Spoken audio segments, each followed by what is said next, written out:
The first shell splash erupted barely 50 yards off the starboard bow of the USS Gambier Bay, close enough that Lieutenant Junior Grade Tommy Tech Morrison could taste salt spray through the open canopy of his FM-2 Wildcat. From his perch on the tiny escort carrier's flight deck, he watched the towering waterspout collapse back into the Philippine Sea as enemy shells continued to bracket the small flat top. The massive pagoda masts of Japanese battleships and cruisers rose like steel mountains on the horizon, their guns flashing orange fire in the gray dawn of October 25, 1944. "All Taffy 3 pilots, this is Commander Evans," crackled the radio in his headset. "We've got company coming to breakfast, and they're bringing the whole Imperial Navy. Get airborne now. Repeat, launch immediately. Every bird that can fly." Tech's hands moved with practiced precision across the Wildcat's controls, his heart hammering against his ribs. Behind those distant gun flashes lay Admiral Kurita's center force, the most powerful surface fleet the Japanese had assembled since Midway. 4 battleships, including the mighty Yamato, 8 cruisers, and 11 destroyers, all bearing down on 6 small escort carriers and their handful of destroyers and destroyer escorts. The math was simple and terrifying. Taffy 3 was about to face the most lopsided naval engagement in the Pacific War. The deck crew's hand signals were frantic now. Another salvo from the Japanese fleet sent geysers skyward, closer this time. Tech pushed the throttle forward and felt the Wildcat's 14-cylinder Cyclone engine roar to life beneath him.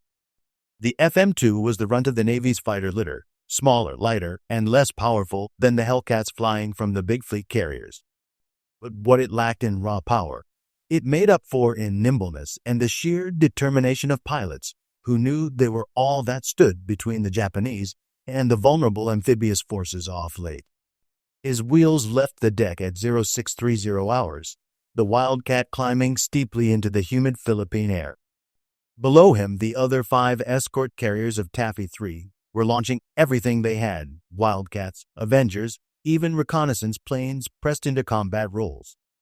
Smoke poured from their stacks as they ran southeast at their maximum 18 knots, hoping to buy distance from the approaching Japanese fleet. Tech banked left and took stock of his armament. 4 50-caliber machine guns in the wings, 240 rounds per gun. 2 250-pound general-purpose bombs slung beneath the fuselage. Not much punch against armored warships, but better than nothing. No armor-piercing ordnance, no torpedoes, no heavy rockets. Just guns, bombs, and whatever courage he could muster. "Wildcat leader, this is Gambier Bay Control," the carrier's air controller called over the radio. "Vector 290, range 12 miles and closing fast. Targets are multiple heavy cruisers in column formation. Your job is harassment. Keep their heads down and disrupt their fire control. We don't expect you to sink anything, just buy us time." Harassment. The word tasted bitter in Tech's mouth as he pushed the Wildcat's nose down and began his approach toward the enemy fleet. Through his gun sight, he could make out the sleek silhouettes of Japanese heavy cruisers, their massive 8-inch gun turrets already trained on the fleeing escort carriers.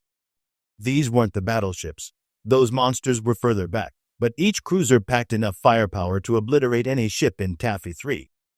The lead cruiser was the Hagoro, though Tech didn't know her name. All he saw was 13,000 tons of steel bristling with guns, racing through the swells at 28 knots in a line of 4 heavy cruisers. Her forward turrets were already firing, sending 500-pound shells arcing toward the distant American carriers.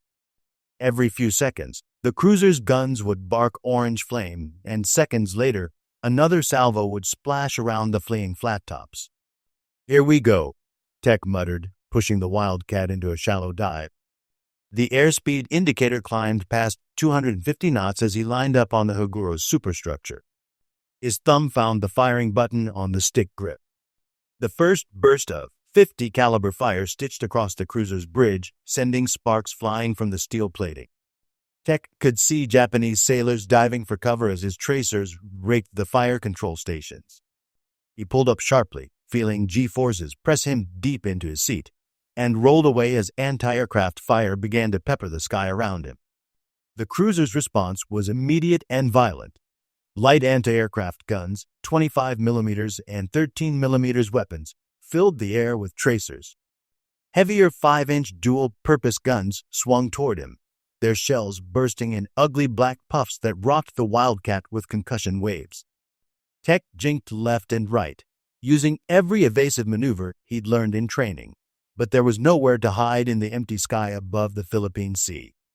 Behind him, 2 more Wildcats from his squadron followed his lead. Lieutenant Bobby Chen's fighter dove on the second cruiser in line, while Ensign Jake "Rabbit" Williams attacked the third.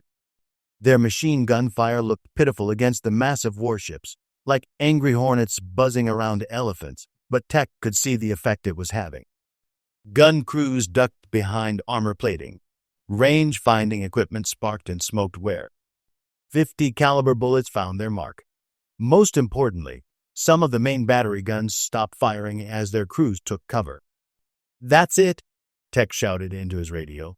"Keep their heads down. Every second we disrupt their fire control is another second for our carriers to gain distance." He pulled around for another attack run, this time approaching from the cruiser's port quarter. The Hagoro's anti-aircraft batteries tracked him, filling his approach path with deadly steel. A 25mm shell punched through starboard wing, leaving a ragged hole 3 feet from the wingtip. Another round shattered his port navigation light in a shower of glass and sparks. But Tech held his course, walking his tracers across the cruiser's aft superstructure.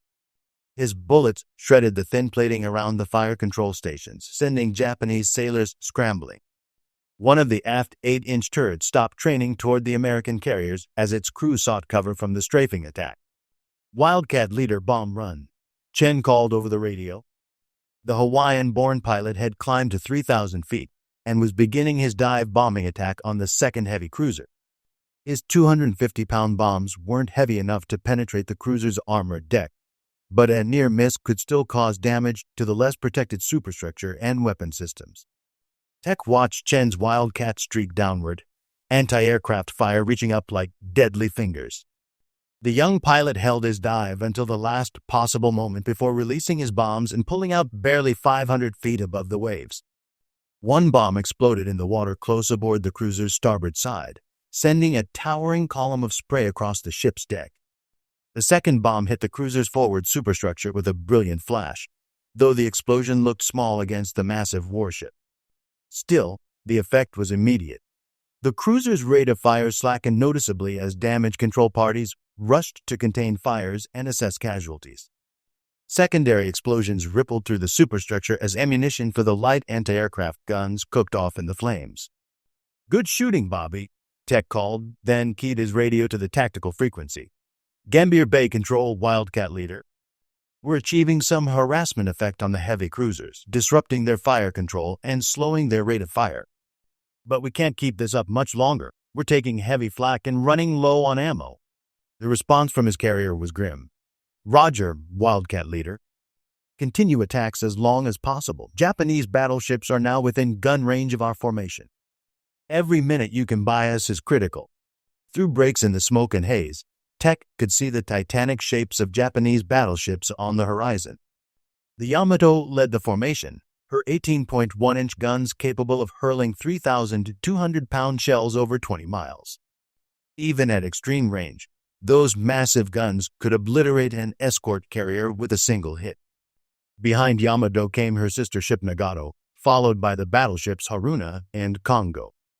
It was a concentration of naval firepower that dwarfed anything the Americans could bring to bear. But there was something else Tech could see through his gun sight, something that gave him a spark of hope. The Japanese formation was beginning to spread out, individual ships maneuvering independently rather than maintaining their disciplined column.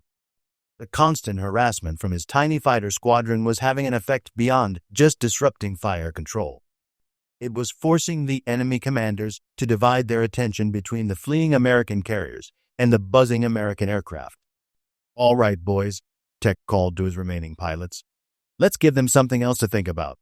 He rolled his Wildcat into another attack run, this time targeting the leading heavy cruiser's forward gun mounts. His remaining ammunition, less than 100 rounds per gun, would have to count. As he dove toward the Hagoro, tracers reached up to meet him like deadly streamers.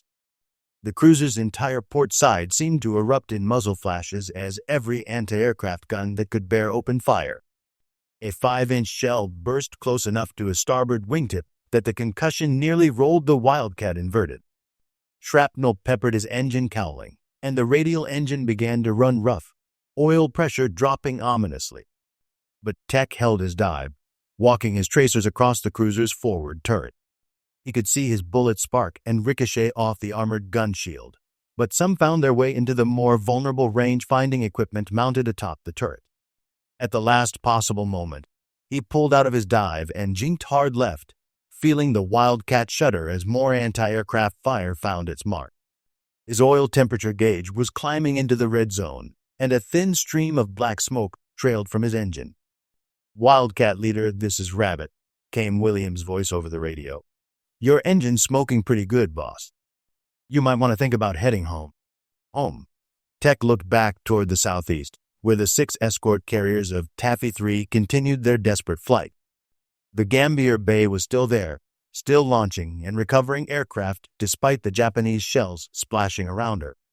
But she was taking hits now. He could see smoke rising from her flight deck where an 8-inch shell had punched through.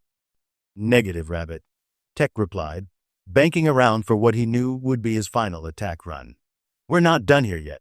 The Japanese cruiser formation was indeed beginning to show signs of confusion. Individual ships were maneuvering erratically, some turning away from the persistent air attacks rather than maintaining course toward the American carriers. It wasn't much. These were still some of the most powerful warships in the Japanese Navy, but it was something. Tech lined up on the Hagoro one more time, his engine coughing and missing as oil pressure continued to drop. Through his gun sight, he could see Japanese sailors manning the anti-aircraft guns, their faces grim with determination. These men were fighting for their emperor and their homeland, just as he was fighting for his shipmates and his country. There was no hatred in his heart as he pressed the attack, only the cold professional focus of a naval aviator doing his job. His last burst of machine gun fire raked the cruiser's bridge superstructure, shattering windows and sending more Japanese sailors diving for cover. Then his guns fell silent, ammunition exhausted. But he wasn't finished yet. The 2 250-pound bombs beneath his fuselage represented his final contribution to the battle. Banking into a shallow dive, Tech lined up on the Hagoro's stern. If he could damage her propellers or rudder, it might slow the entire cruiser formation. The anti-aircraft fire was murderous now, the sky around his Wildcat filled with bursting shells and streaking tracers. Something, probably a 25mm shell, punched through his canopy, sending plexiglass fragments across his face. He tasted blood but kept his hands steady on the controls. At 1,500 feet, he pickled both bombs and pulled out of his dive. The Wildcat groaned under the G-forces, its damaged engine missing badly. Behind him, both bombs exploded close aboard the Hagoro's port quarter, sending massive columns of water skyward. The near misses wouldn't sink the cruiser, but the underwater explosions might damage her hull plating or shake loose some equipment. "That's all I've got," Tech called over the radio. His fuel gauge showed barely 50 gallons remaining, and his oil pressure was nearly zero. "All Wildcats, this is Leader. We've done what we can. Time to head home." As he turned southeast toward the distant escort carriers, Tech took one last look at the Japanese fleet. The battleships were still coming, their massive guns reaching out toward Taffy 3, but something had changed. The coordinated attack formation had become a loose gaggle of individual ships, each captain making his own decisions about how to deal with the persistent American air attacks. More importantly, precious minutes had been bought. Minutes for the escort carriers to increase their distance from the Japanese guns. Minutes for more American reinforcements to arrive. Minutes for the small, brave ships of Taffy 3 to continue their impossible fight against overwhelming odds. The flight back to the Gambier Bay was a nightmare of failing systems and enemy fire. Tech's engine finally seized completely when he was still 5 miles out, forcing him to glide the powerless Wildcat toward the carrier's flight deck. The ship was still under fire, Japanese shells continuing to bracket the small flat top, but her deck crew was ready for him. He caught the number 3 wire with barely enough airspeed to engage the arresting gear, the Wildcat bouncing hard onto the steel deck. As plane handlers pushed his damaged fighter out of the landing area, Tech climbed shakily from the cockpit and looked back toward the west. The battle was far from over. Even now, he could see other aircraft from Taffy 3, Avengers loaded with torpedoes, more Wildcats with whatever ordnance the deck crews could find, heading out toward the Japanese fleet. And in the distance, smoke columns marked the continuing action as destroyers and destroyer escorts charged directly into the teeth of Kurita's battle line, laying smoke screens and firing torpedoes in a display of courage that would live forever in naval history.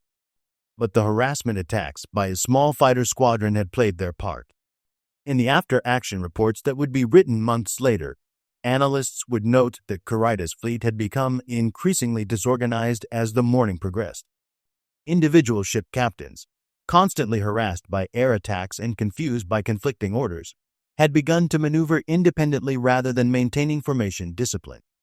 The cumulative effect of dozens of small attacks, strafing runs that killed or wounded key personnel, bombing attacks that damaged fire control equipment, the constant presence of American aircraft that forced gunners to divide their attention, had been to disrupt the Japanese battle plan just enough to give the outgunned Americans a fighting chance.